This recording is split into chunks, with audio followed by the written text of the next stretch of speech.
Este é o Tribcast Tributário para Contadores. Meu nome é Luciana Ricó, jornalista, e hoje nós estamos dando continuidade à série Reforma Tributária por Grandes Tributaristas. E nosso episódio de hoje é dedicado ao Diário da Reforma Tributária, onde analisaremos os fundamentos, os princípios e os design da Emenda Constitucional 132 de 2023 e a Lei Complementar de 214 de 2025. E para falar conosco sobre isso, nós temos a honra de receber aqui um dos principais idealizadores dessa transformação, né, da reforma tributária, que é o professor Eurico Marcos Diniz de Santi.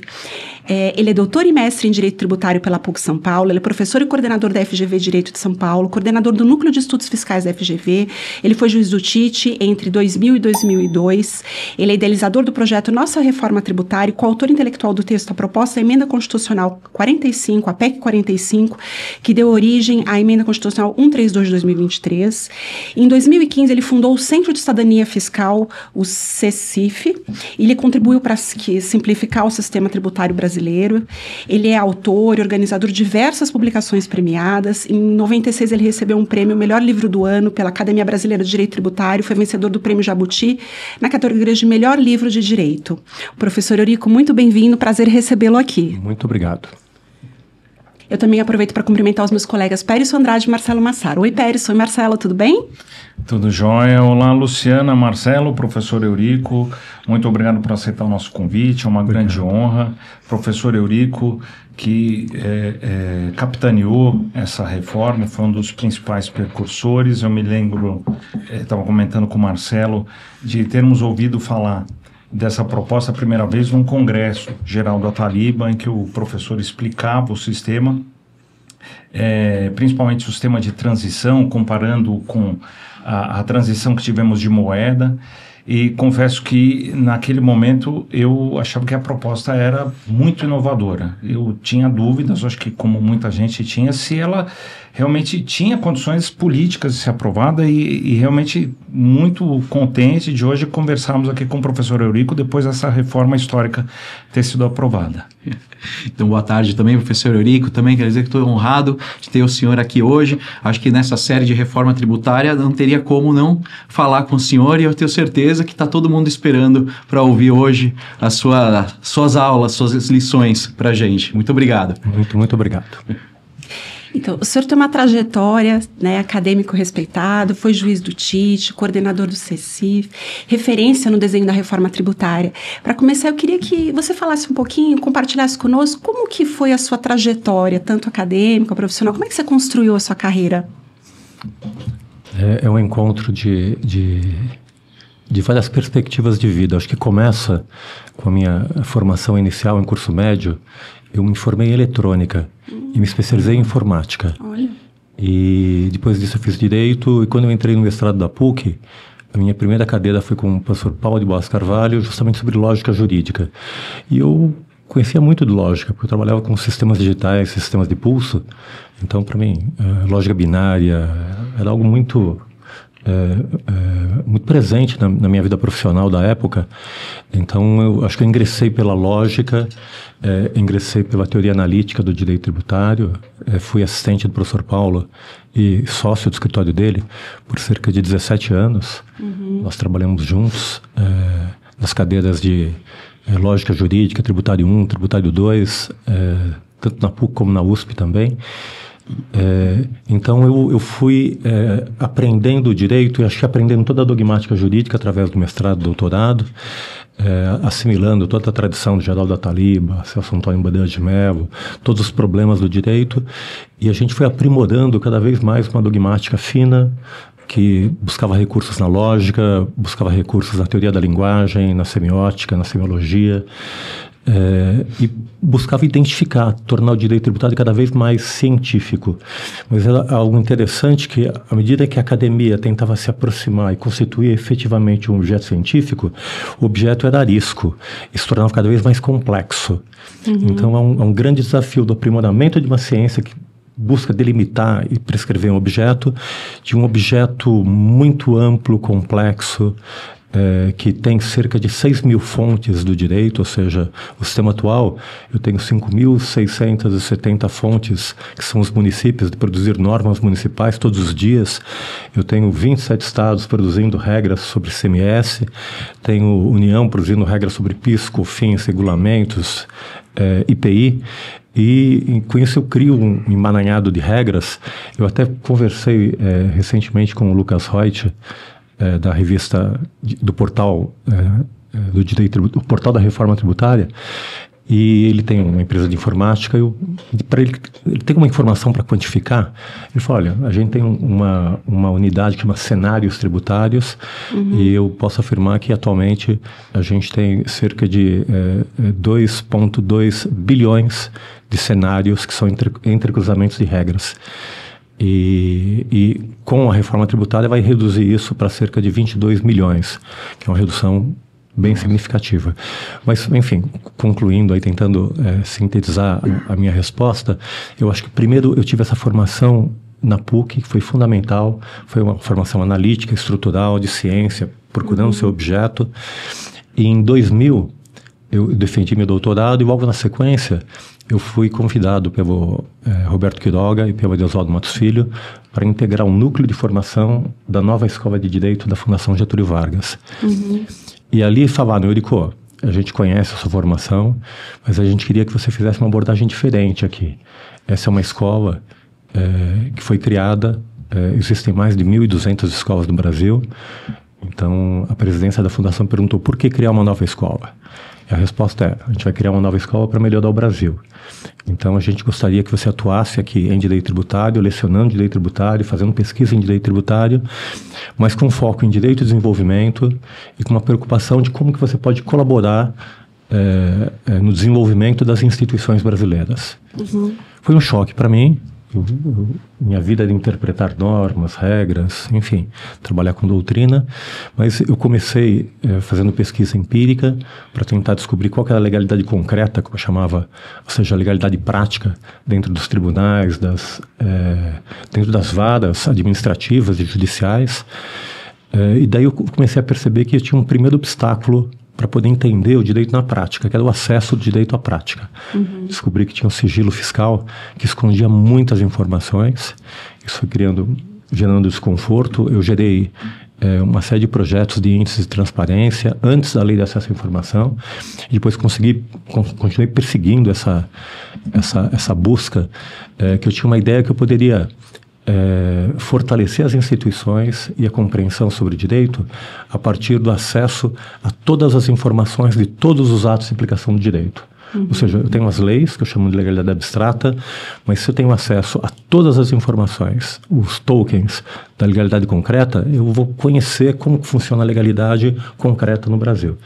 Só que, enfim, eu tinha problemas de acesso à informação, de sistematização dessas informações, até que chegou um ponto da minha carreira, em 2014, foi quando eu comecei a escrever o livro Kafka, Alienação e Deformidades da Legalidade Tributária, que, enfim, eu tive uma crise, eu diria, de professor, que eu já não me sentia mais confortável estar ensinando direito tributário para os meus alunos, explicando o que era o ICMS, o PIS/COFINS, o ICMS que saía da base de cálculo do PIS/COFINS.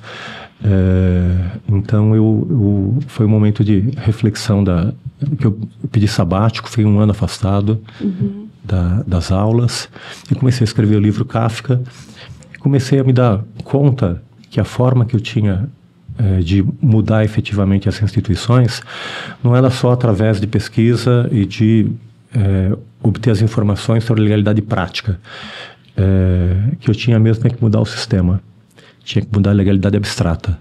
Então, foi por aí que a gente começou esse projeto Nossa Reforma Tributária e a fundação do CECIF, que era justamente essa concepção de mudar esse fluxo de institucional das normas jurídicas tributárias. Às vezes, esperar que a Secretaria da Receita Federal, que a Fazenda, que o governo promovesse uma reforma tributária, que todo mundo ficava desconfortável, sempre achando que viria um aumento de carga tributária. E isso acontecia normalmente quando aparecia um PowerPoint, e aí todo mundo ficava alvoroçado com a reforma e o PowerPoint não tinha fundamento. Então a ideia foi inverter essa equação, em que a sociedade concorda em pagar a carga tributária atual. O sistema PIS, COFINS e IPI, ele arrecada cerca de 1 trilhão e 200 bilhões, então nós concordamos em pagar 1 trilhão e 200 bilhões, mas vamos pagar do nosso jeito, com segurança jurídica, com legalidade, com ambiente de negócios. E nesse sentido foi essa ideia que a sociedade iria protagonizar a reforma tributária do Brasil. E aconteceu 10 anos depois. É impressionante mesmo, professor. Meus parabéns por todo o trabalho. E nessa toada de realmente mudar o sistema, né? O senhor tem se manifestado sempre que essa reforma ela veio refundar o federalismo, o novo federalismo, né? Isso tudo foi fomentado nesse grupo de pesquisa que é o CEFIP, que é um grupo independente, criado para transformar o sistema tributário e buscar um sistema tributário mais justo, né? Que ao mesmo tempo garantisse as receitas que o Estado precisa, mas com todas as características que o sistema vem trazer. Como é que se desenvolveu esse trabalho no CECIF? Quando o senhor teve a ideia e teve esse trabalho, esse livro que foi precursor dessa ideia, como é que o senhor arregimentou as pessoas? Como é que foi organizado esse grupo? O livro ele se baseou em grande parte, eu passei 1 ano estudando, lendo todos os livros de Kafka, que a ideia era retratar através do livro, que era um livro que me estudava literatura, fotografia e direito. E a ideia vem 2 contos de Kafka. Vem de uma declaração de Kafka, que quando ele foi assistir uma exposição de pintura em Praga, de Picasso, um jovem discípulo dele falou: nossa, que coisas horrorosas, né, que a gente está vendo aí, os seres deformados e as coisas deformadas, né, pelo cubismo de Picasso. E Kafka disse: não, você está enganado. Na verdade, o que Picasso mostra não são as formas, são as deformidades que muitas vezes não alcançaram a nossa consciência. E dizia que o pintor, não é, o artista, ele adiantava com um relógio a realidade, mostrando esses defeitos que ele conseguia retratar através da pintura dele. Eu me senti nessa posição justamente de enxergar um direito tributário. Isso decorreu também de uma metodologia que a gente trabalhou na Fundação Getúlio Vargas, que era trabalhar com método caso, trabalhar com casos concretos, não ensinar só dogmática abstrata, bem construída, racional e coerente, mas enfrentar casos concretos. E quando você enfrenta casos concretos, é um terror, porque é difícil compreender a jurisprudência, é difícil compreender as decisões, o resultado é incoerente. Então, essa experiência de estar ensinando casos concretos acabou me colocando diante, efetivamente, das deformidades do direito tributário. O livro Kafka, ele reúne praticamente 10 casos difíceis que eu trabalhei no decorrer da minha carreira como parecerista. O primeiro capítulo é o caso Wall, em que a Folha de São Paulo foi autuada depois de muito tempo pagando imposto sobre serviços, sobre material de publicidade. Foi o fisco que falou: não, está tudo errado, eu vou lavrar 5 anos de auto de infração com multa de 150% por não ter emitido documento fiscal, não ter pagado tributo devido, que era ICMS, e lavrou auto de infração de 150 bilhões. Ou seja, o fisco cria uma nova interpretação, uma nova legalidade e impõe ao contribuinte. O caso 2 é no caso Natura, que é um caso conhecido, que eu tenho uma questão de conceito de praça para definir os preços relativos, preços de transferência entre industrial e comercial, e a Natura se colocou em Cajamar para, enfim, se apropriar dessa situação, desse desenho que o próprio direito oferecia. E foi um agente fiscal que falou: não, está errado, e a região metropolitana não é mais um município. O conceito de praça não é mais um município, é a região metropolitana da cidade de São Paulo. Daí foi para o CARF, debateram por 5 anos e caiu o auto de infração, entendendo que o conceito de praça é um município. Passou-se um ano, veio um outro auditor fiscal, lavrou um outro auto de infração de 1,5 bilhão, dizendo que o conceito de praça não é o município nem a região metropolitana, é a região do estado de São Paulo. Então, enfim, todos esses casos retratavam mais ou menos essas deformidades do direito tributário. Então, o desafio que me colocou diante dessa perspectiva foi primeiro ter um mapa muito claro dos defeitos e dos problemas do direito tributário. E um outro conto de Kafka, conto rapidamente aqui para não tomar muito tempo da nossa conversa, mas é um conto chamado Before the Law, que me marcou muito. Ele é a capa do meu livro Kafka, na verdade, retrata esse conto filmado numa abertura, numa espécie de histórias em quadrinhos do filme O Processo, homônimo do Kafka, mas cujo diretor é o Orson Welles, aquele que escreveu O Cidadão Kane. E nele aparece um guarda, e o guarda com um porrete na mão e uma espécie de portal, assim, uma espécie de castelo com um grande portal, assim, iluminado por trás, e vem um homem do interior. Ele pede para passar, que ele quer entrar dentro do umbral daquele portal e transcender para o mundo da legalidade. O guarda fala que não é permitido a ele passar. E ele está lá para guardar esse portal. E esse homem fica a vida inteira tentando passar para entrar dentro da legalidade, e o guarda sempre impedindo. Até que depois que passam-se anos e anos, ele está morrendo já, esse homem, ele procura o guarda. E o guarda, você é insaciável, o que você quer novamente? Ele fala, olha, eu já não quero mais passar por aí, que eu sei que você não vai permitir. Mas eu tenho uma única pergunta. Eu passei minha vida toda tentando passar por esse portal. E todos querem entrar na lei. Mas a minha pergunta é, por que nenhuma outra pessoa passou por esse portal durante todo esse período? E o guarda respondeu gritando no ouvido dele, nunca ninguém passou por esse portal, porque esse portal foi feito só para você. Olha só. E agora que você está morrendo, eu vou fechá-lo. Então, eu acho que o grande desafio era esse. O homem do interior somos nós, né?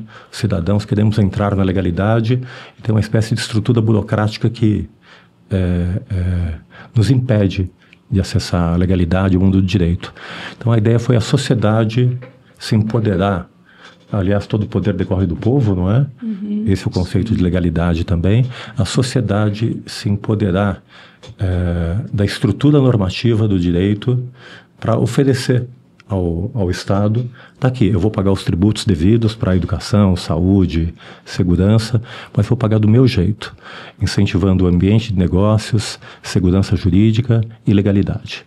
Então foi essa inversão que a gente começou e que deu origem ao CECIF. Então, a partir daí, eu fui identificar pessoas que podiam colaborar nesse sentido. Meu primeiro parceiro foi Isaías Coelho, que Isaías Coelho foi auditor da Receita Federal, implantou todo o sistema de tributação sobre o mercado financeiro de capitais, na época do secretário Dornelles. Depois ele se aposentou, foi para a FMI, fez reforma tributária em mais de 20 países do mundo, 60 países do mundo. Ele foi por 20 anos do FMI, mudou em Washington e foi diretor de tax do FMI. Então ele é o cara que me chipou, que me fez entender todo esse modelo de IVA que está vigente no mundo, nessa experiência de mais de 170 países. E depois eu vi outras duas grandes figuras. Uma foi o Bernardo Api, que é um cara central na reforma tributária. E a reforma ela precisa desse diálogo interdisciplinar entre economia, política e direito. E, enfim, o Api acho que é a pessoa mais qualificada que existe hoje em dia para fazer essa conexão entre economia, política e direito. Então, eu convidei o API para a gente formar um think tank, chamei o Nelson Machado, que tinha sido ministro da Previdência e do Planejamento. Então, essa foi a formação inicial do nosso grupo, o API, o Isaías, o Nelson e eu. E a gente fundou justamente o Centro de Cidadania Fiscal, que representa essa imagem do cidadão. Agora é a cidadania, somos nós, brasileiros, 220 milhões de brasileiros que pagamos imposto. A gente vai definir como vai ser o nosso sistema tributário. Daí a gente percebeu que precisava de apoio financeiro, até para financiar a pesquisa. Daí, enfim, eu procurei meus amigos. Na época, Gustavo Valverde era presidente vice-presidente da Braskem, o Octávio Bulcão, hoje vice-presidente da Vale, era diretor de Tax Internacional da Vale, procurei a Natura, através da Luciane Prado e da Cássia Reis, enfim. Daí juntamos Natura, Ambev, 7 grandes empresas nacionais, Votorantim, Banco Itaú, Ambev, Coca-Cola. Hoje temos 14 empresas que trabalham nesse sentido e o único objetivo das empresas, a única demanda delas para financiar nosso think tank era que nós implantássemos o melhor sistema tributário do mundo no Brasil. E que garantisse ambiente de negócios e segurança jurídica. Concordavam em entregar incentivos fiscais, privilégios. Nós só queremos segurança jurídica para a gente desenvolver o nosso negócio. Então foi por aí que surgiu o Centro de Cidadania Fiscal, a partir de um projeto que foi lançado em 2014, chamado Nossa Reforma Tributária, dentro do Núcleo de Estudos Fiscais da Fundação Getúlio Vargas. Em 2015, a gente criou o CECIF para, enfim, levar adiante esse projeto. O senhor comentou também sobre alguns casos que levaram a essa visão de necessidade de reforma e me veio à cabeça, o senhor também foi julgador administrativo há alguns anos no TIT, de alguma forma, como isso influenciou a sua visão para ter uma reforma tributária profunda? Talvez foi nesse mesmo sentido também, situações que o senhor enfrentou? Sim, Marcelo. A experiência do TIT, eu passei 2 anos no TIT, foi muito forte para mim. Primeiro porque eu nunca tinha atuado na prática do direito tributário. Eu vinha de uma carreira acadêmica ascendente, eu defendi o meu mestrado em 95, ganhei prêmio Livro do Ano, o livro se tornou uma referência, foi sobre lançamento tributário. Defendi meu doutorado em 2000 sobre decadência e prescrição. Foi o primeiro 10 da história da PUC em exames de doutorado. A minha banca foi o professor Paulo de Boas Carvalho, Alcide Jorge Costa, Ricardo Lobo Torres, Roque Carrasa e Lúcia Vale Figueiredo. Então foram 6 horas de arguição. E eu era era extremamente preparado com toda essa dogmática, com todo esse discurso. Então, Marcelo, o primeiro choque foi chegar no TIT e olhavam para mim como se eu fosse uma espécie de professor pardal do direito tributário, sabe? E foi realmente uma dificuldade entender e acoplar com o que acontecia no contencioso, e tudo me parecia muito irracional. Porque eu via, às vezes, tinha discussões sobre crédito tributário, mas as pessoas estavam discutindo se tratava de crédito, que era direito do contribuinte, ou se era crédito do direito do fisco. Veja que é grave essa confusão, não é? São direitos contrapostos. Então, e percebi também a dificuldade e como são relativos os conceitos de prova. Em especial, um grande debate que sempre se coloca no TIT é sobre multas agravadas, se ocorreu dolo, fraude ou simulação. Depois de algum tempo eu fui entender que esses problemas como dolo, fraude e simulação, que envolvem subjetividades, eles não são prováveis, né? Você não tem como saber efetivamente, você tem indícios que houve dolo, fraude e simulação. Então isso cria o que a gente chama de lacunas normativas, né? Lacunas de conhecimento, que eu não consigo conhecer a realidade em função de certos aspectos que eu vou buscar dessa realidade. Então isso tudo foi um grande aprendizado para mim, para pensar a reforma tributária e para aprender também que eu não crio segurança jurídica através do contencioso. Eu crio segurança jurídica quando eu desenho o sistema, através do design do sistema. Daí toda a nossa intervenção aí que a gente vem feito, colaborando com o Senado, com a Câmara, com a Secretaria Estratégica da Reforma Tributária, no sentido de estar olhando para o problema atual e buscando resolver os problemas do contencioso a partir da formulação da legislação e não deixar essa solução efetivamente para o contencioso depois que a lei cria os conflitos e cria os problemas em relação à aplicação e compreensão do direito. O senhor falou na sua fala também que quando criou Você teve assim, acesso também a conhecer um pouco mais dos IVAs globais, como estavam sendo as experiências internacionais. Você acha que agora a reforma tributária do consumo no Brasil como é que posiciona o Brasil no cenário internacional?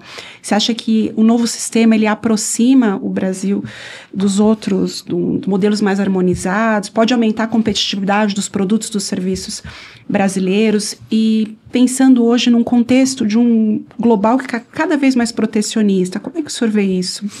Eu vejo como uma grande oportunidade. É curioso ficar olhando para esse processo todo. Eu sento há 10 anos, a cada 15 dias, por muito tempo semanalmente, com diretores das 14 maiores empresas nacionais, para discutir, para implementar, propor ajustes na reforma tributária, e todos sem favorecer nenhum setor. A nossa preocupação é criar o tempo todo segurança jurídica e ambiente de negócios. Uma frase do Nelson ficou muito forte lá no começo da formação do CECIF, que a gente estava criando era esperança. A gente vivia num momento difícil. A gente começou basicamente em 2014, que era a época que houve aquela questão a Dilma ganhou, e depois teve a questão do impeachment. Então, enfim, a economia indo mal. Então, nossa percepção é que a gente ia criar, enfim, um cenário positivo de futuro para orientar a nossa esperança e de alguma forma criar uma saída para o Brasil. Então, a gente percebia que a gente tem pouca margem de recurso para investimento público. O investimento privado prefere investir, não é, de forma especulativa do que investir na produtividade, dados os riscos que se tem de criar uma empresa, e mais risco ainda quando você vai extinguir a empresa. Então, enfim, a gente percebeu que a gente podia criar alguma coisa que podia fazer diferença para o Brasil, que era criar ambiente de negócios. Então, foi isso que foi o grande motor que orientou nosso trabalho com relação à reforma tributária, e a partir daí veio uma série de novas perspectivas, né? Foi um trabalho muito interessante, que realmente a gente era um think tank de verdade. A gente estava o tempo todo pensando, e até um dos primeiros movimentos que nós tivemos foi que a gente começou a perceber que éramos 4, e a gente ficava batendo a cabeça porque cada um tinha uma perspectiva, uma visão, uma tendência. Daí, num dado momento, nós pactuamos de escrever a primeira nota técnica. Eu creio que até fomos, o Isaías e eu, os responsáveis de fazer a primeira minuta, que a gente propôs os princípios que orientariam as nossas decisões sobre a reforma tributária. Então, a gente elegeu, em primeiro lugar, a simplicidade para quem paga, para quem recolhe o tributo, não é? Não quem paga efetivamente a tributação sobre o consumo é o consumidor final, contribuinte de fato. Mas, em primeiro lugar, simplicidade para o empresário que exerce a sua atividade e não deve ter o ônus o risco de estar pagando tributo, ele está ajudando o Estado. Então, simplicidade para quem recolhe o tributo, que é todo o setor produtivo e empresarial. Transparência para quem efetivamente paga o tributo, que é o consumidor final, que é esse brasileiro que está fora do portal da legalidade, para ele se sentir empoderado como sendo taxpayer, como pagando, como contribuindo para os impostos e empoderando o contribuinte na coisa pública. Que um grande desafio que eu tive quando eu trabalhei com transparência foi, enfim, vamos ter transparência para saber o salário dos juízes, para saber os investimentos, para saber as autuações, para saber conhecer os autos de infração. Ok, mas as pessoas não se interessam por isso. A gente pensou que as pessoas iam se interessar sobre isso, mas não se interessam. Então, a gente ia criar uma forma de comunicar às pessoas: esse Estado que está aí pertence a vocês. Ah, mas eu não pago imposto de renda, eu não pago imposto sobre produtos industrializados, eu não pago IPTU, que eu não tenho casa. Mas a pessoa, quando está comendo, quando está caminhando, quando está andando de ônibus, ela está pagando todos esses impostos indiretamente, através dos combustíveis, comunicação, telefone, e não sabe que está pagando. Então, a transparência, o objetivo dela foi empoderar o cidadão, os 220 milhões de brasileiros, para discutir nas eleições sistema tributário. Foi realmente um movimento de responsividade. O terceiro princípio é a neutralidade. A ideia é que o sistema tributário não deve afetar decisões alocativas de investimento, de capital e trabalho das empresas. O sistema deve ser neutro. E isso ganhou estatura do princípio constitucional, ou seja, o novo sistema tributário ele não deve influenciar em decisões de consumo nem de alocação de capital e trabalho. Isso está resultando, na verdade, num movimento muito curioso. Até o Pellison comentou que vocês vão escreveu algo sobre isso também e vão fazer um podcast sobre planejamento tributário. O que eu tenho dito hoje em dia, que a gente está fazendo hoje em dia, é um desplanejamento tributário. Que hoje em dia a gente tem um sistema simples, claro, e que agora as empresas não têm mais que se preocupar como que elas vão ter vantagem em relação ao sistema. Elas têm que preocupar como elas vão ter vantagem para o negócio delas. Elas têm que escolher qual que é o melhor ponto de logística para a distribuição dos seus produtos, onde alocar a fábrica, se perto dos trabalhadores ou perto dos grandes centros de distribuição. Então, na verdade, a gente está devolvendo à economia brasileira a prerrogativa de se tornar mais eficiente. E, por fim, todo mundo gosta, o princípio da justiça tributária, para a gente buscar, enfim, igualdade entre todos que pagam tributos.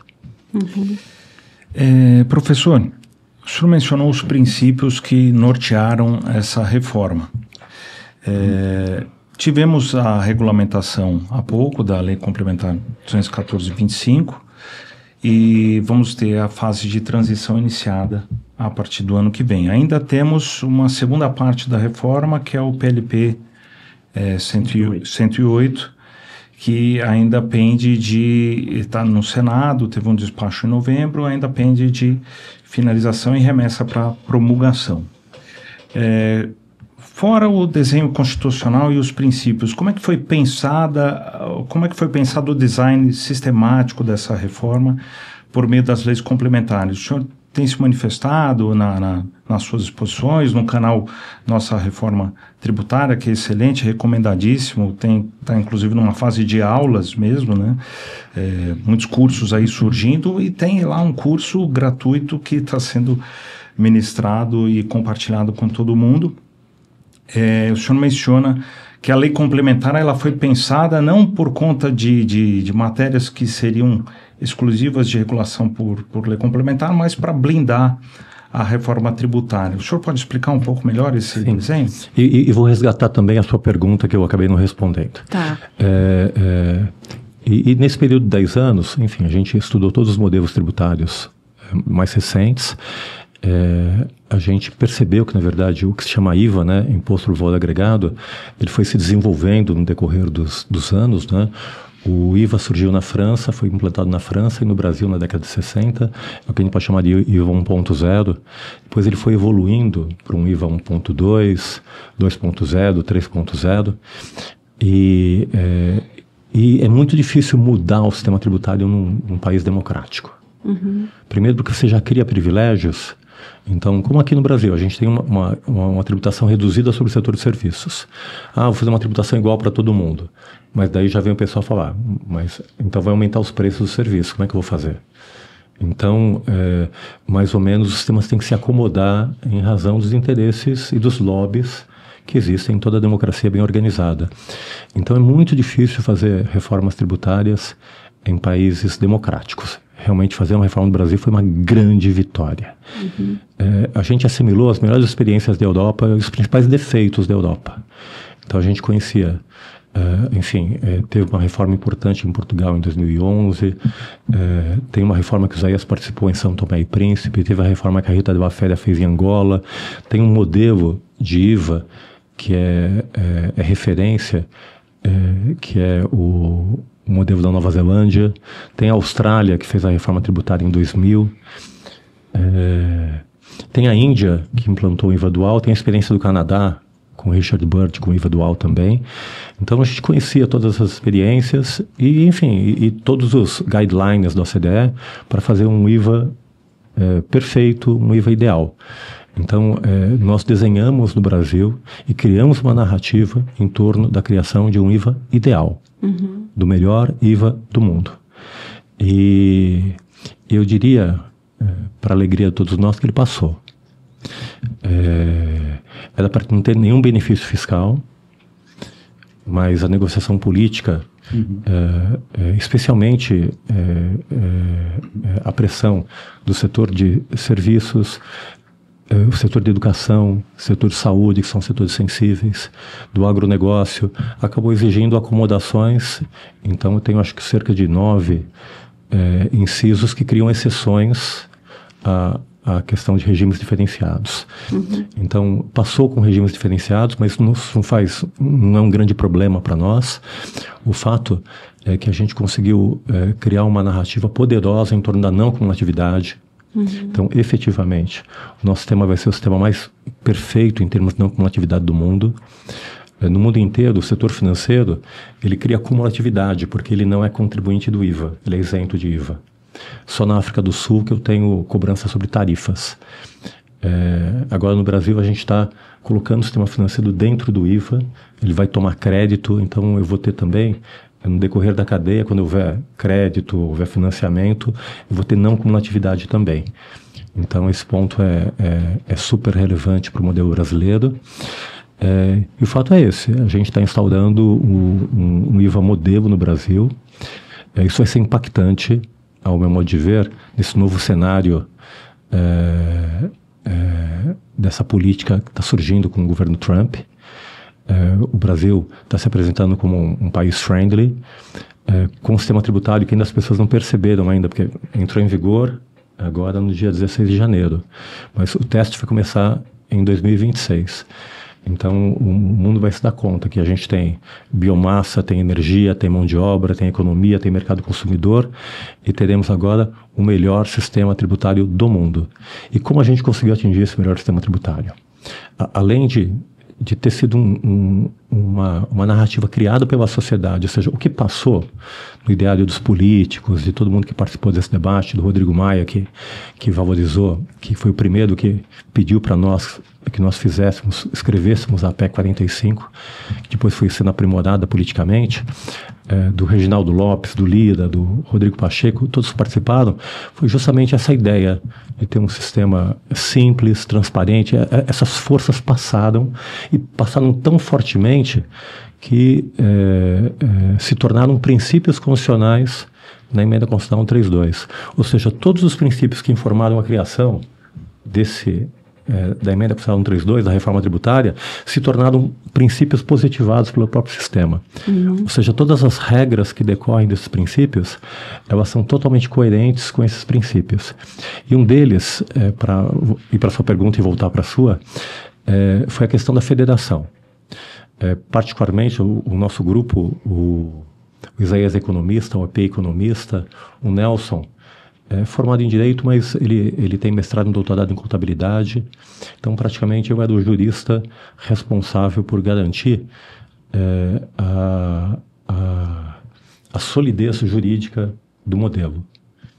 E o maior desafio era que nós tínhamos um sistema descentralizado, que surgiu a partir da Constituição de 67, que separou serviços para os municípios, mercadorias para os estados e produtos industrializados para a União, de forma simplificada, repartindo a base do IVA entre 3 entes diferentes, com 5.570 municípios, 27 estados, enfim, virou esse manicômio jurídico-tributário. Então, o grande desafio do design da reforma foi como juntar novamente, integrar esse imposto. A gente sabia que tinha que criar um imposto só, uma nação, um imposto. Então a gente sabia que tinha esse desafio de centralidade, mas sem perder o respeito e mantendo todo o sistema garantido perante o Pacto Federativo. Que o medo é que entrasse a reforma em vigor, olha, essa reforma fere o Pacto Federativo. Aliás, sistematicamente as reformas caíram, porque sempre os estados eram contra, os municípios eram contra, normalmente era a União que estava propondo a reforma tributária e caía a reforma. Então, curiosamente, essa reforma tomou uma outra direção. Primeiro que ela começou com a sociedade, depois nós ganhamos apoio dos 27 estados da União, através do Concefaz, depois ganhamos apoio de mais de 5.000 municípios, através da Confederação Nacional de Municípios, que apoiaram a reforma. A reforma passou porque 27 estados eram a favor e 5.000 municípios eram a favor. E o grande, acho que o ponto que ajudou através do direito e da teoria para implementar essa nova federação, que é o que a gente chama de federalismo cooperativo. Qual foi? A gente criou unidade através de uma única lei complementar que vai regular a chamada contribuição sobre bens e serviços e o imposto sobre bens e serviços. Então, é uma única lei complementar, mas eu permito, nós chamamos de regra matriz de incidência, não é mãe, que vai valer em todo o território nacional. Então, todos os critérios, base de cálculo, sujeito ativo, sujeito passivo, responsabilidade, fato tirador, está tudo numa única lei. E a gente outorga a possibilidade no destino, para que cada estado e cada município, no destino onde acontece o consumo, para que ele defina a sua alíquota.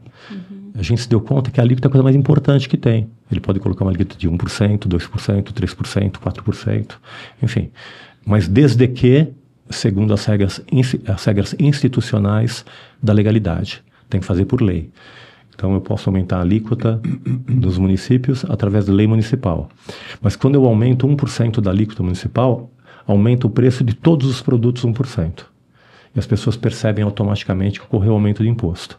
Então, eu crio com isso, que é o eixo da reforma, cidadania fiscal. Eu começo a discutir tributação sobre o consumo nas eleições municipais, nas eleições estaduais e nas eleições federais. O sistema tributário passa a ser pauta do debate democrático brasileiro a partir dessa reforma tributária. Daí foi essa concepção de um novo federalismo que se realizou com o PAT-RTC no começo de 2024, que está aí, está aprovada uma emenda constitucional. Estados e municípios, vocês têm a mesma lei, segundo as regras daqui, vocês vão manter a mesma arrecadação estável, através de fundos de compensação, por 10 anos, com segurança por mais 50 anos. E agora, a competência de vocês, a diferença é que vocês vão ter que trabalhar juntos a favor do contribuinte. Então, a gente percebeu uma coisa emocionante que eu vivi essa época. Eu não participei do debate, porque foi um debate interno ali do governo, mas foi um grande momento federativo da história do Brasil.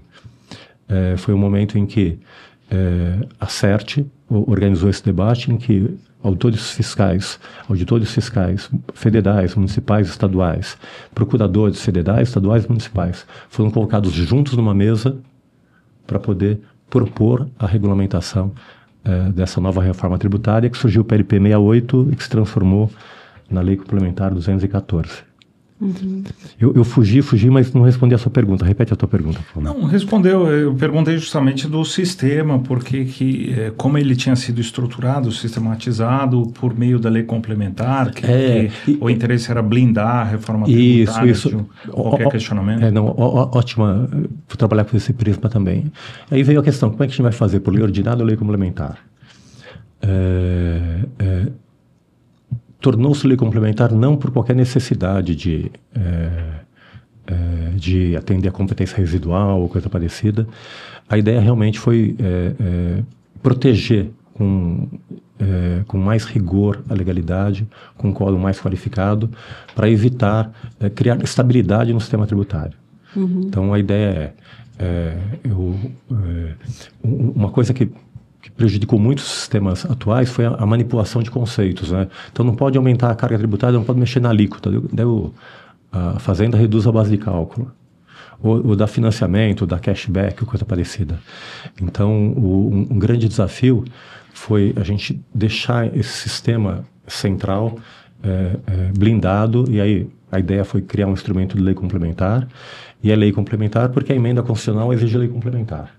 A competência para a criação do CBS e do IBS não é originária da Constituição. Ela decorre da emenda constitucional 132, que estabelece uma nova competência para criar. Aliás, a gente desenhou isso cuidadosamente, uma nova competência compartilhada para criar o IBS e exigindo que os mesmos critérios legais, a mesma regulamentação, a mesma lei fosse utilizada para o tributo federal também. Então, a gente instaurou aqui uma outra novidade mundial, que é um IVA dual igual. Na verdade, eu tenho a mesma lei, eu só tenho administrações tributárias distintas, que foi um problema de negociação, de insegurança da Receita Federal, de trabalhar efetivamente junto com os estados. O modelo ideal, o modelo da PEC 45, era ter um imposto só, e os 3 trabalhando juntos, mas, enfim, por negociações, especialmente com o Guedes, na época que para fazer andar a PEC 110, no Senado ele só concordou em estar colaborando se fosse um IVA dual. Então a gente criou um IVA dual igual, e essa lei complementar, ela foi sendo construída no decorrer dos anos. Eu tenho pelo menos uns 4 livros que apresentam um desenho da lei complementar. A Mirina Rocha, que tem sido uma agente importante nesse processo de reforma, trabalhou conosco no CECIF em 2020, 2021, 2022. A gente tinha a PEC e a gente sabia que para aprimorar a PEC a gente tinha que saber como seria a lei complementar. Então a gente desenhou várias versões da lei complementar, essa parte central, sem entrar na questão dos setores específicos, mas essa parte central de faturador, base de cálculo, contribuinte, não cumulatividade. E é interessante, enfim, discutindo com toda a sociedade, e é interessante que a Lei Complementar 214, ela assimilou praticamente 100% desses desenhos que foram propostos no decorrer desses anos. Uhum. Então, a gente olha agora, né, para Emenda Constitucional 132, para a Lei Complementar 214, elas foram fruto, efetivamente, de todo um processo lento, de diálogo, de construção de sentido, de compreensão, de avançar sobre temas difíceis e encontrar soluções para esses temas. Então, eu diria que... E hoje em dia, até, enfim, alguns tributaristas falam que fere o federalismo. Eu falo, mas quem é que vai reclamar, não é? Porque os estados estão de acordo, os municípios estão de acordo, a União está de acordo, a federação já está de acordo, não é? Então foi realmente uma reforma negociada por toda a Federação Brasileira, e o resultado foi esse, e vai ser esse, que é esse novo federalismo cooperativo, gerido pelo que a gente chama de comitê gestor, que diz respeito ao IBS. Uhum. Não, excelente. Me lembra muito a exposição do senhor, também a conversa que nós tivemos aqui com o professor Luiz Eduardo Choeire, e ele falava da reforma, e acho que colocou alguma coisa que até foi discutido também no canal do senhor, que FEDUS, significado é confiança, e que não existia confiança mesmo, era a guerra fiscal deflagrada, e que essa reforma tem o principal mérito de reconstruir essa confiança no novo federalismo, e também de criar, como o senhor mencionou bem, cidadãos contribuintes, como ele também nos mencionou aqui. Mas como toda a reforma, e com essa profundidade, como o senhor colocou, num país democrático, é difícil de ser implementada, ela também vem carregada de críticas que, obviamente, todos fazem dentro de um regime democrático. A principal crítica é o senhor já mencionou, óbvio que tem que haver uma acomodação da negociação, não dá para se atender tudo e realizar o ideal num trabalho hercúleo como esse, mas há uma reclamação principal de uma simplificação abaixo do que seria ideal, e também um temor de aumento de carga tributária, que todos discutem, e o cenário está aberto para essas discussões. Como é que o CECIF e esse mesmo grupo, outros grupos, vêm se integrando e discutindo isso, e vão monitorar isso principalmente durante a fase de transição? É importante resgatar sempre que essa reforma tributária nasceu do setor produtivo. Uhum. Então nós coordenamos, né, esse debate com as empresas. Então a ideia e a proposta o tempo todo da reforma foi segurança jurídica e ambiente de negócios. Segurança jurídica e ambiente de negócios. E então não se cogitava em aumentar a carga tributária. Aliás, se você... eu estou escrevendo até um primeiro capítulo de um livro que eu pretendo falar sobre a reforma tributária. É interessante que até eu diria que o novo objeto do direito, além da emenda constitucional e além da lei complementar 214, é todo o percurso narrativo dos documentos que formaram e foram evoluindo no sentido de aprimorar a PEC 45, a PEC 110, até a aprovação final da emenda constitucional 132. E se você acompanhar, eu acompanhei, enfim, presencialmente, até assistindo os debates, o debate desde o começo quando foi aprovada na Comissão de Constituição e Justiça da Câmara, ali capitaneada pelo Rodrigo Maia, pelo Baleia Rossi, Aguinaldo Ribeiro e pelo João Roma, que foi o relator, em 2019, o compromisso era: não haverá aumento de carga tributária. Depois, isso foi avançando até a Comissão de Trabalho, eleita pelo Lida e liderada pelo deputado Reginaldo Lopes. A fala ali é: não haverá aumento de carga tributária. Agora, o que é carga tributária? Não é? Carga tributária é uma relação em relação ao PIB do que quanto a gente arrecada. O sistema atual, ICMS, ISS, PIS, COFINS, arrecada 1 trilhão e 200 bilhões de reais por ano. Então, o sistema todo foi desenhado para ter uma transição de 10 anos, e essa transição existe para respeitar o direito adquirido, para fazer uma transição segura em relação aos preços relativos, para que não haja inflação, para que as pessoas possam negociar os seus preços, porque a reforma tributária vai mexer com todos os preços. Eu pego uma economia totalmente distorcida, coloco um sistema tributário que tributa todo mundo igual. Eu vou ter que ajustar todos os preços para estar acomodando essas situações. No debate com a reforma, a gente sabia que não ia vencer a alíquota única, mas a gente defendeu até o final. E hoje em dia passou 3 alíquotas, a uniforme e 2 reduzidas. Então, foi uma grande vitória para nós. E temos hoje em dia uma alíquota padrão, que é a alíquota referencial, efetivamente consistente, que vai estar guiando aí especialmente o debate democrático, que a gente já viu que aconteceu no Congresso Nacional. Hoje em dia o Congresso discute, vai ter benefício aqui, mas vai aumentar a alíquota. É tudo que a gente queria, instaurar esse debate democrático para controlar a carga tributária politicamente. Então, o nosso discurso foi vencedor. Agora, a grande preocupação, para que não haja carga tributária, ela veio do desenho do modelo. Então, primeiro, a gente não tem como prever como vai se comportar a economia, nem como vai se comportar um novo sistema tributário, é uma nova base.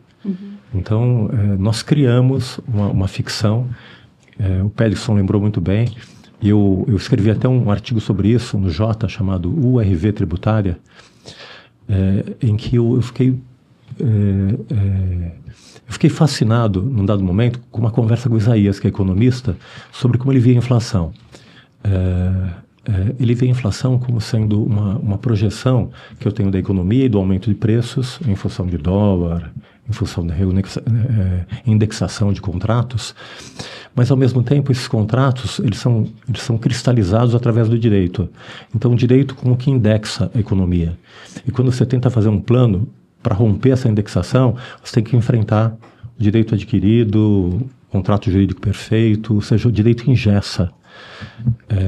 Então a forma que o Fernando Henrique encontrou, junto com a equipe econômica, foi criar uma nova unidade de valor, a URV, para poder desindexar essa economia. Funcionou bem, né, para poder trazer o real, né? Sim, e que foi fundamental. Foi fundamental, né? Assim, é um case de sucesso internacional. Exatamente. Então, eu acho que a gente se apropriou dessa experiência e e a ideia era, vamos criar um sistema tributário, vamos começar um novo sistema com uma alíquota de 1%, para ver como ele funciona. Com 1% eu vou saber quanto ele vai arrecadar. A partir do momento que eu tenho esse teste de quanto ele arrecada, vê que interessante, não é? Eu tenho que construir um futuro. O futuro é incerto. Então, eu crio um novo modelo, depois crio um teste para o modelo, e depois do teste do modelo eu começo a implementação para o futuro. Então, o modelo foi desenhado para ter uma alíquota teste em 2026, uma alíquota de 1%. Então, daí a gente vai ver, com não cumulatividade plena, com crédito vinculado ao pagamento, com split payment. E é importante destacar que a gente está conseguindo instaurar a melhor reforma tributária do mundo, do IVA, dos 170 países do mundo no Brasil, graças à tecnologia de informação bancária e graças à tecnologia de informação do fisco. O fato é que trabalhar com um sistema tributário caótico como o nosso não é fácil. Então, as empresas de TI e mesmo o fisco, que aprenderam a trabalhar com isso, têm sistemas altamente sofisticados no Japão, no Canadá, nota fiscal na França, nota fiscal é feita na mão. Então, nota fiscal eletrônica é uma expertise do Brasil. sistema público de estruturação digital, expertise do Brasil, toda a automação bancária que decorreu da cobrança do CPMF, expertise do Brasil também. O sistema bancário é uma referência, né? Tecnologia bancária no Brasil. Né? Pix é um orgulho nacional. Então, tudo isso foi fundamental, toda essa base tecnológica foi fundamental para estar criando os alicerces para propor esse novo sistema. Você falando em tecnologia, obviamente, agora, e também o senhor falou agora do split payment, né? Que ele está sendo visto como um avanço para a redução da sonegação, para a equidade tributária, mas ele demanda essa questão tecnológica também. Como é que está o processo de implementação tecnológica desse mecanismo? Foi interessante a criação do split, porque primeiro a gente começou a enfrentar um problema ali em 2017, 2018, que nós começamos a conversar com os autores municipais. Eles falaram: olha, professor, você quer fazer um sistema não acumulativo? É muito bonito, não é? Então vocês estão agora propondo crédito amplo. Tudo que uma empresa comprar no exercício da sua função social dá crédito. Então a ideia é que a empresa não consome. Tudo que a empresa compra é insumo. E tudo dá crédito. Tudo que ela compra é insumo, ela paga imposto e toma crédito. Só que eu tenho um problema técnico que foi resolvido por falta de informatização no mundo através de um arranjo jurídico. O adquirente compra um produto, o produto vem com o valor do produto ou do serviço, mais o valor do imposto. Daí o adquirente paga para o fornecedor o valor do tributo e o valor do imposto, e o fornecedor paga para o fisco o valor do imposto. Ele fica com o valor do produto ou do serviço e paga o valor do imposto. Ou seja, é uma triangulação aqui. E de alguma forma há um controle desse fornecedor em relação ao adquirente, do adquirente ao fornecedor, de alguma forma buscando a garantia do crédito. E o crédito advém não do pagamento do tributo, mas da emissão da nota fiscal que acontece quando eu vendo a mercadoria ou o serviço. Então é o destaque da nota que propicia o direito a crédito. Daí os agentes fiscais municipais falam: professor, o senhor está louco, o senhor quer decidir um sistema não acumulativo? Você pode até conseguir no que diz respeito a serviços do CMS, você pode colocar base ampla, dar crédito para tudo. Mas como é que você vai devolver os créditos? Eu tenho um problema das notas frias. Eu tenho um problema das empresas que são criadas ficticiamente só para emitir nota fiscal, para criar crédito fictício, para pagar imposto, sem nenhuma correspondência com a simples emissão da nota fiscal e do destaque do imposto. E comentaram: olha, na nossa experiência, os autores municipais falando, na nossa experiência, os serviços são intangíveis. Então é muito fácil simular que teve uma prestação, um parecer, uma entrevista, uma aula, e eu não tenho como provar essa aula. Isso vai estar gerando uma nota fiscal, vai gerar direito a crédito. Como é que eu vou controlar isso?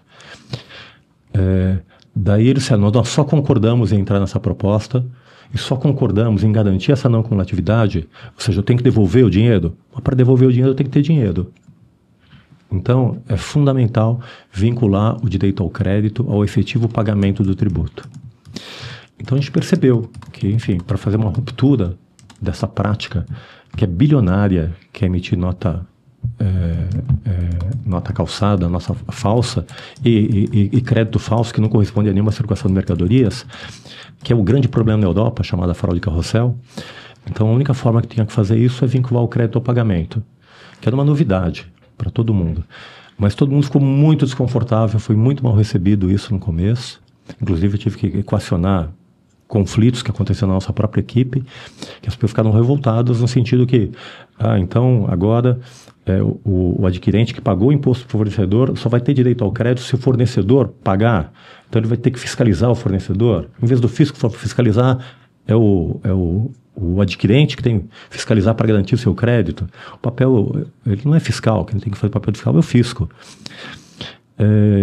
E aí, enfim, a gente ficou com esse problema, que o problema central era como garantir o direito a crédito, como devolver o crédito. Para devolver o crédito eu tenho que ter crédito, tem que ter dinheiro.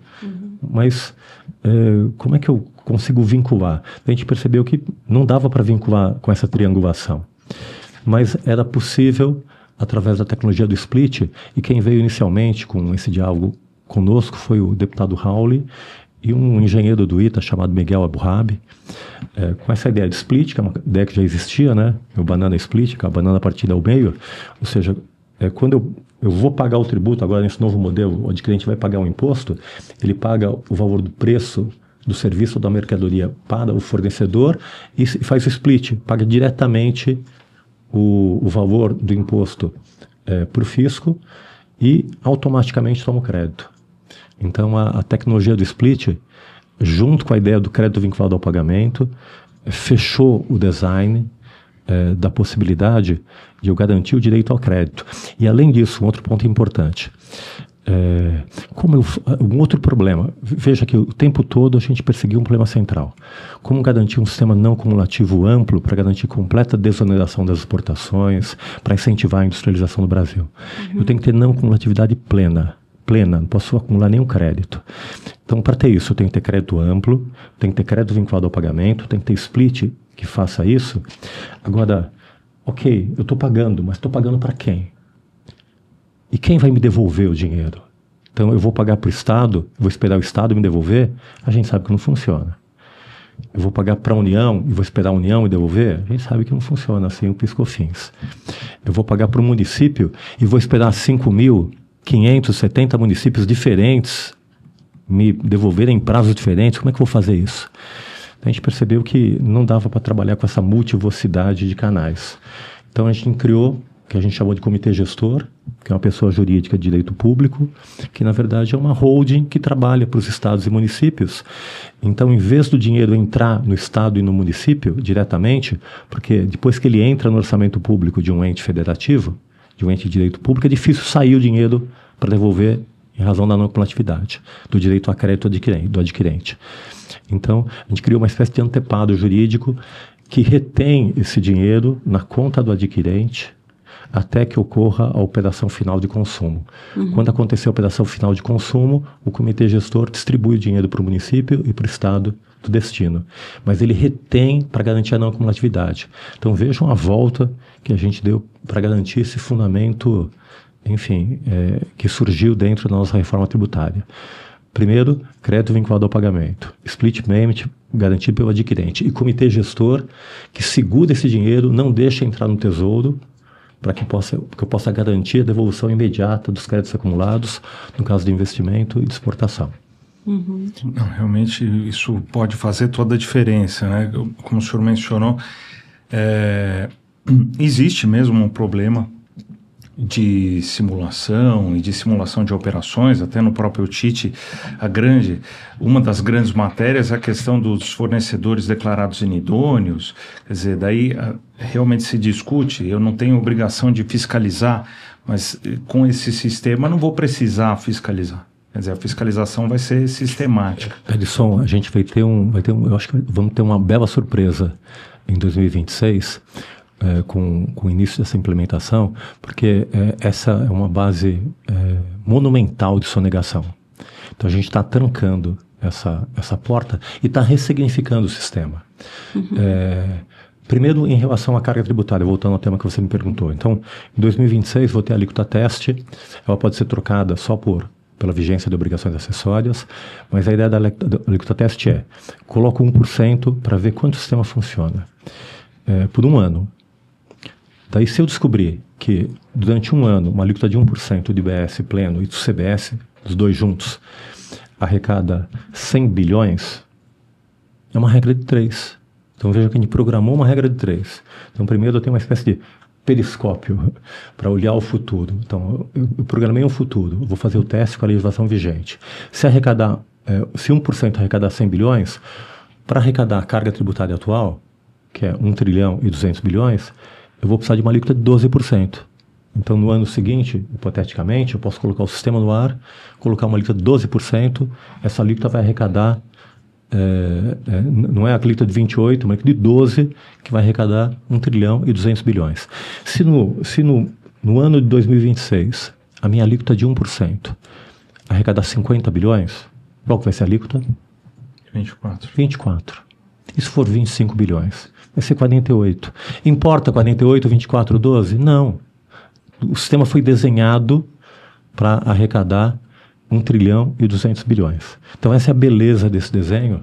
A gente realmente pensou nessa transição e ter essa implantação no decorrer de 10 anos e está tudo desenhado para que o Senado Federal e o Tribunal de Contas da União faça a verificação através dessa transição das alíquotas de referência para garantir que na transição, com fundamento na alíquota de referência, ela vai ser programada para que não haja aumento de carga tributária no decorrer desses 10 anos. Carga tributária é global, é importante lembrar. Agora, se acontecer o inverso, se verificado com a redução da sonegação e a alíquota base arrecada muito mais do que aquilo que é preciso, também vai haver o ajuste, a redução? Pelisson, olha, pensa comigo. É complexo pensar no novo modelo. Isso é irrelevante. O que eu estou projetando, um novo modelo em que eu estou reduzindo abruptamente a sonegação, estou qualificando o direito a crédito, vou garantir devolução automática do crédito, com todo esse embalo, com todo esse embrulho de presente mesmo, está vigente em 2026. O que eu vou arrecadar vai ser esse sistema novo, com pouca sonegação. Então, eu não estou brincando com projeção de realidade. Eu estou trabalhando com a verificação de uma realidade futura que nós apontamos como fato. Então, vamos medir 2026. Vamos ver quanto arrecada. Então, se arrecadar 100 bilhões, está arrecadando 100 bilhões com split payment, com um número reduzido de sonegação, que eu acho que é o que vai acontecer. Acho que a gente vai ter uma grande surpresa, porque os dados que a gente tem para prever a alíquota pressupõem uma espécie de gap fiscal, que é justamente o índice de sonegação que existe no país. Então, a gente tem um índice alto de sonegação, em função de uma multivocidade de legislações ICMS, problema de direito a crédito, incentivo, impunidade, enfim. A gente tem o maior contencioso do mundo. Então, quanto mais da OCDE tem 0,2% de contencioso, a gente tem um PIB de contencioso, tem 50 vezes mais. Então, a gente vai dar uma guinada para rumar para um contencioso zero, efetivamente. Vai ser muito difícil sonegar dentro desse novo modelo. Então, eu não preciso encolher, a alíquota vai ser do tamanho necessário para cobrir a arrecadação que a gente tem atualmente. O que a gente tem e que vai acontecer vai ser uma mudança de preços relativos. Então, enfim, alguns serviços podem ficar um pouco mais caros. Para nós, vai ter um efeito imediato. Hoje em dia, a alíquota de combustível, comunicação, energia elétrica é 30, 33, 40, vai cair para 25. Então, isso vai ser imediato. Então, algumas alíquotas vão cair, outras alíquotas vão subir, mas a questão é que a carga tributária não é setorial. Aliás, uma coisa muito importante para ser dita, essa tributação, essa reforma tributária é uma ruptura da chamada ideia de tributação setorial. Os setores não pagam mais tributo. Os setores tomam crédito, o crédito é devolvido para eles automaticamente através do sistema. Quem paga os tributos é o cidadão consumidor. Então, Pelisson, vai ser na sua conta que você vai estar verificando ali, fala, olha, eu continuo pagando 25% de carga tributária, mas eu estou verificando aqui que eu estou pagando menos energia elétrica, menos comunicação, menos... com isso, ficou um pouquinho mais claro no meu plano de saúde, mas a sua carga tributária continua sendo a mesma. Pelo menos esse é o, enfim, foi como nós desenhamos a reforma. É claro que eu tenho problemas nesse processo de implementação, porque os setores em que eu vou reduzir a carga tributária não necessariamente são obrigados a reduzir o preço. É isso que eu ia perguntar. O senhor não acha que vai gerar inflação? Vai ser uma desculpa para aumentar preços? Porque antes as pessoas não sabiam quando estavam pagando e agora elas vão saber. E como elas podem comparar isso? Às vezes pode ser uma desculpa para aumentar preço, né? Olha, linda pergunta. Esse é o nosso grande desafio como sociedade. E me dá medo, realmente, essa situação. Quem pela primeira vez me chamou a atenção para isso foi a Marina Silva, que era candidata à presidência, me convidou para ajudá-la a formular uma proposta de reforma tributária, na época, em 2014, o vice dela era o Guilherme Leal, e eu falei sobre essa proposta para a Marina. Ela falou, mas professor, isso vai ser um problema, porque hoje não aparecem os tributos que eles são embutidos no preço. E de repente vai aparecer uma reforma, ou seja, eu vou ter o mesmo produto, um produto custa 100, que tem 25% dentro dele. Então, eu estou pagando 75 de produto e pago 25 de imposto. De repente, se esse mesmo produto aparece, tem R$75, ninguém vai perceber a redução, mais 25% de imposto, vai aparecer que esse destaque instaurou um novo imposto. E muitos não vão nem reduzir o preço, vão aumentar o preço e isso vai induzir inflação. Então, a gente fez o certo, a gente seguiu o caminho certo, é fundamental dar transparência e colocar a alíquota por fora. É antirrepublicano esconder a tributação sobre o consumo, excluir a população do debate sobre tributação sobre o consumo. Agora, a gente tem um desafio como nação, coletivo, de saber como que a gente vai informar essa reforma tributária para a população, para tornar a população consciente dessa mudança estrutural e acompanhar essa questão dos preços. Porque isso pode acontecer como esse fenômeno do PIX aí. Vão tributar o PIX, então gera um problema de falta de informação. Enfim, eu diria que estão bem definidos as estratégias que a gente tomou, mas a estratégia final que a gente precisa, e tem tempo para implementar, né, porque ela vai ser, por isso também é importante que seja implantada gradualmente, não é? Mais ou menos 10% por ano, que devagarzinho as pessoas vão se adaptando e criar uma comunicação eficaz para toda a população, que o que a gente está fazendo não é aumentando o tributo, é dando transparência para os tributos que já estão sendo pagos. Ou seja, quando eu falo, vai ser 28% a alíquota, eu estou fazendo uma projeção com os dados de hoje daquilo que nós já pagamos. Então, os 28 são para arrecadar o que a gente está arrecadando hoje. Mas eu acho que com esses modelos tecnológicos que a gente adotou, em especial crédito vinculado ao pagamento e o split, a gente vai ter uma redução respeitável dessa alíquota, que, mais uma vez, não importa a alíquota, importa quanto ela arrecada. Mas eu creio que essa alíquota, efetivamente, nominalmente, vai ser menor do que 28%. Eurico, um outro mecanismo que foi introduzido com a reforma tributária é o do cashback, que é uma ferramenta interessantíssima para a redução da regressividade, principalmente na tributação de consumo, num país em que a arrecadação é majoritariamente realizada nessas operações de consumo. Quando veio a lei complementar, na verdade, ela, pelo menos nesse primeiro momento, ela limitou esse cashback dos tributos para o CAD único, para os beneficiários do CAD único. O senhor acha que existe uma possibilidade de aprimorar isso futuramente? Existe algum movimento do Congresso ou, por enquanto, é o que temos? Marcelo, muito obrigado pela pergunta. Essa é uma pergunta importante e estrutural, porque a gente sabe que os tributos sobre consumo são chamados de regressivos, porque eu estou tributando da mesma forma o pobre e o rico, que é o drama dos chamados tributos indiretos. Então, eu não tributo a população, não enxergo o sujeito passivo efetivo, não enxergo o verdadeiro contribuinte, eu cobro indiretamente de um outro contribuinte para atingir aquele contribuinte de alguma forma. Então, eu tributo bem o serviço. A tributação sobre o consumo é, por sua natureza, indireta. Acontece que a tecnologia de informação, o avanço dos cadastros e o avanço da informática permitiu identificar quem é o destinatário do tributo. Então, isso começou no Rio Grande do Sul, com um auditor chamado economista e auditor fiscal chamado Guilherme Padilha. Tem o Alberto Barrier, que também trabalhou com esse modelo na Argentina. Então, a ideia é eu estar enxergando o contribuinte final, eu posso identificá-lo. A gente já tem práticas até isso, com nota fiscal paulista, com tudo isso, em que não tinham essa sofisticação, mas a ideia central era, em vez de dar, e o tema central era esse, era a cesta básica.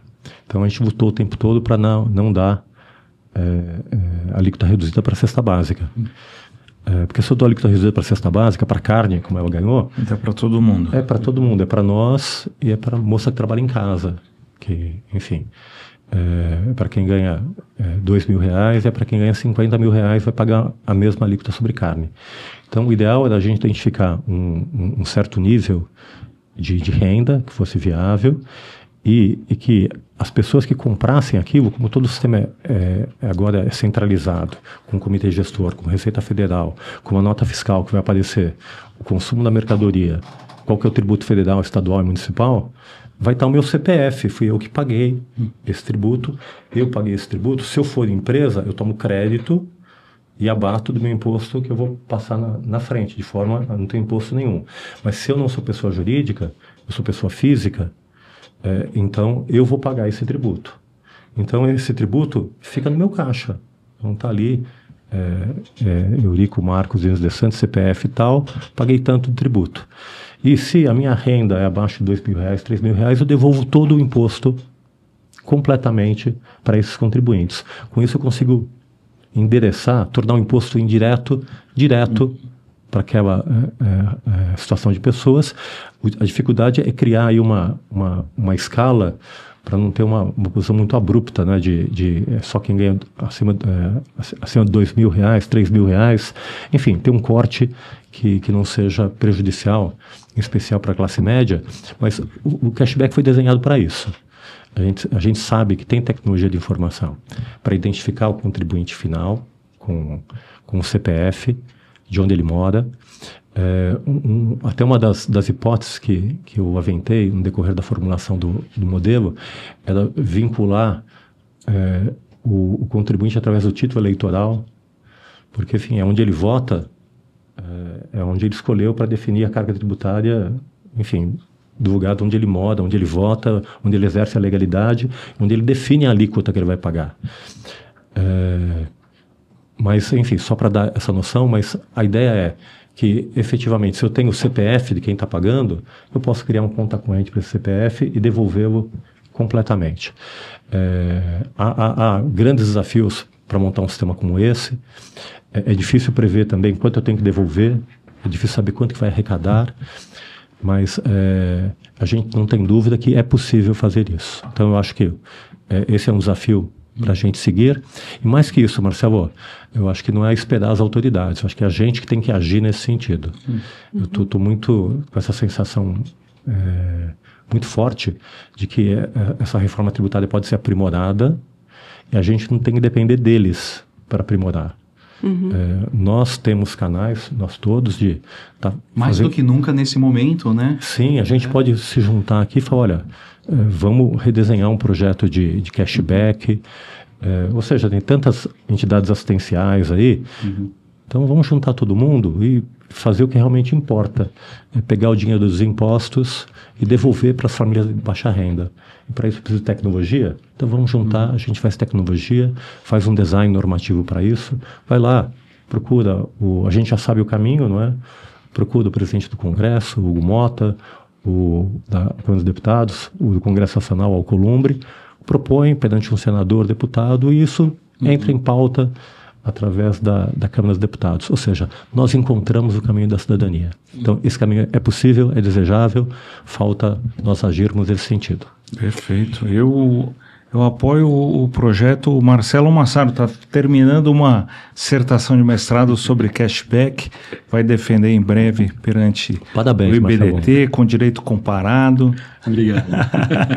Parabéns, Marcelo. Esse é um grande tema, essa é uma grande inovação mundial e que ressignifica esses programas assistenciais. Enfim, eu devolvo o que a pessoa consome de imposto, e é muito bonito isso também, porque o imposto do consumo é aquilo que eu levo desse mundo, sabe? É o Blue Label que eu tomo, enfim, eu consumo, quanto mais eu estou consumindo, mais eu estou pagando. Se eu não estou consumindo, eu estou acumulando renda, enfim, eu estou acumulando renda para toda a sociedade. Então é muito justa a tributação sobre o consumo e mais justa ainda eu efetivamente identificar famílias de baixa renda para estar devolvendo. Parabéns pelo seu trabalho. Agora, olhando o período de transição que se inicia já no próximo ano, que orientação você daria para os profissionais, para as empresas se prepararem para essa implementação? Primeiro ponto, e depois tem algum outro ponto que nós não comentamos assim, que o senhor gostaria de comentar? Bom, eu queria agradecer a entrevista, foi ótima. Nós que agradecemos pela magna aula. Vocês foram inspiradores. Eu diria que eu acho que uma orientação válida desse momento é baixar a ansiedade. Está todo mundo muito seguro do que vai acontecer. Não dá para... É muito difícil prever.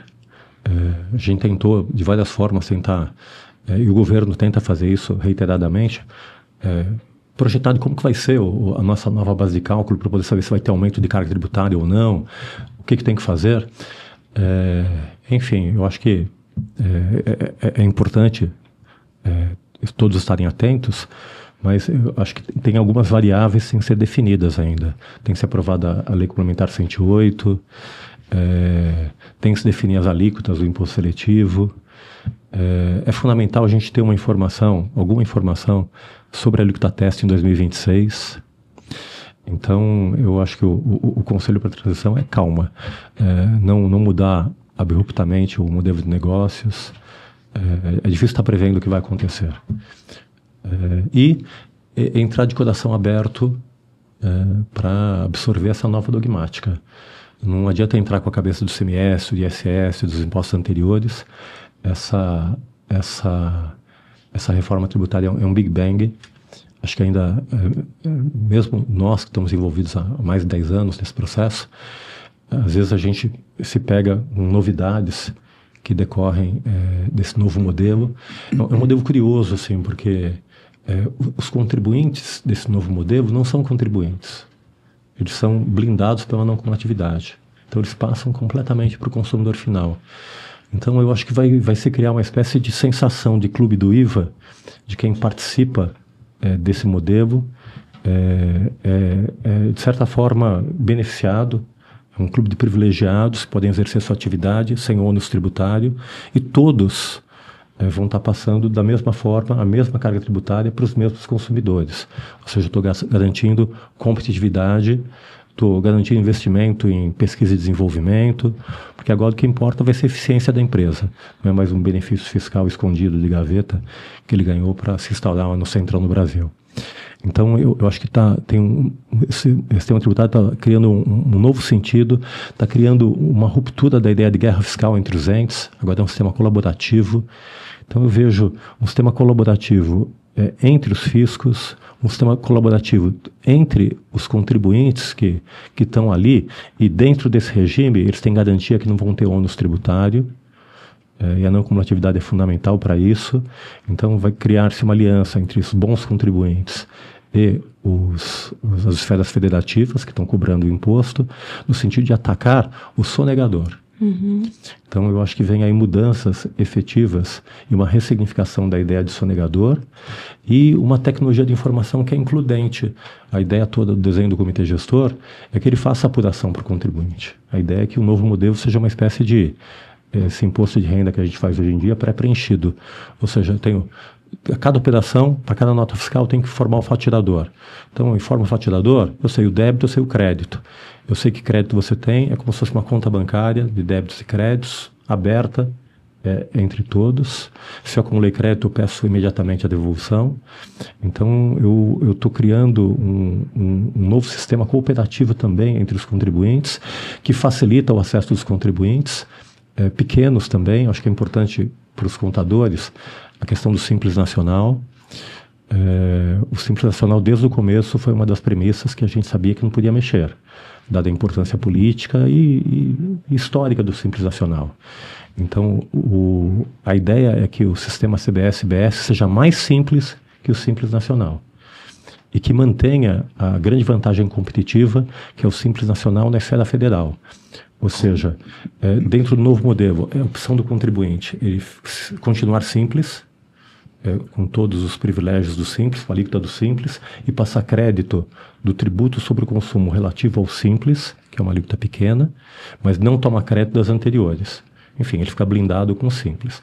Ou, se ele preferir, ele mantém as benesses do Simples Federal, ou seja, a redução do imposto de renda, a contribuição previdenciária e contribuição sobre o lucro, e se aproveita do sistema de débito e crédito do sistema CBS-BS. Então, é uma forma de inclusão do Simples e para tornar o Simples mais competitivo do que ele é. Então, eu creio que